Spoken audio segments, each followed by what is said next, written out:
Totémiques et totémiques, bonjour, on est très content de vous retrouver pour ce nouvel épisode du guide de la vallée des totems. Vous aurez remarqué derrière moi qu'on a changé d'environnement et qu'on a quitté nos sombres souterrains pour aller faire un tour dans la forêt des totems.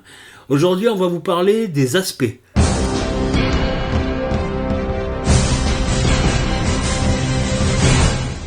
Mais avant d'expliquer ce que sont les aspects, revenons aux fondamentaux du principe des règles et de l'univers de la vallée des totems, c'est-à-dire les éléments.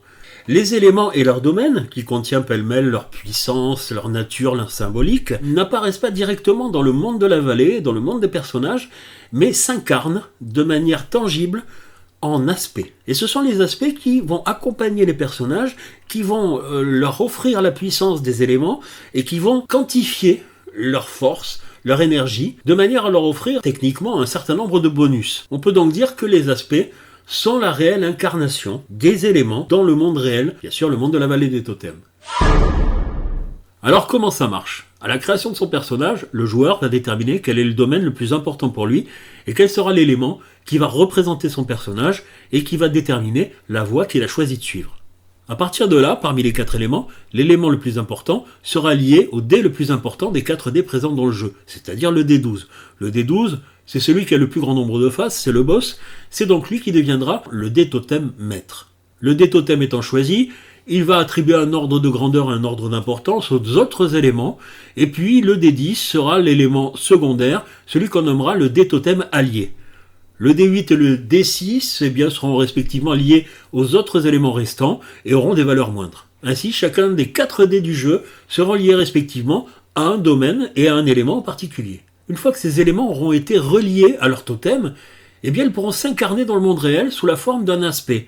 Et cet aspect a une valeur. En termes de jeu, elle représente aussi un bonus. Par exemple, le D12 offre un bonus de plus 2 lors des tirages, le D10 un bonus de 1, le D8 n'offre aucun bonus, et le D6, malheureusement, car c'est le plus faible, affuble la plupart de ces jets d'un malus de moins 1. Ces bonus sont les aspects, et ce sont aussi des valeurs qui seront utilisées régulièrement, fréquemment, autour de la table lors de la plupart des tirages de dés. Alors ces explications et ces concepts sont peut-être un peu complexes au départ, mais il est facile de les résumer en quelques étapes simples. La première étant déjà pour le joueur, à la création de son personnage, de choisir l'élément principal, celui qui sera son élément maître, et qui représentera la voie de maîtrise que son personnage a choisi de suivre. Ensuite, il suffira d'associer les 4 dés aux 4 éléments, en commençant par le D12 pour l'élément le plus important, l'élément maître, le D10 pour l'élément allié, le totem allié, et puis les 2 autres dés aux 2 autres éléments. Sur la base de la valeur de ces dés sera calculé l'aspect, valeur représentative de la puissance de ces totems, l'incarnation des totems dans le monde du personnage de la vallée. Cette vidéo est à présent terminée, on ne va pas détailler l'importance de l'aspect et son implication dans la plupart des calculs, nous en parlerons sur d'autres vidéos bien entendu. Il y a beaucoup d'autres vidéos à partager avec vous, mais en attendant, déjà, on est très content que vous puissiez nous suivre sur la chaîne de Dungeons Factory, et puis on vous rappelle une chose importante qui nous tient à cœur, l'aventure continue.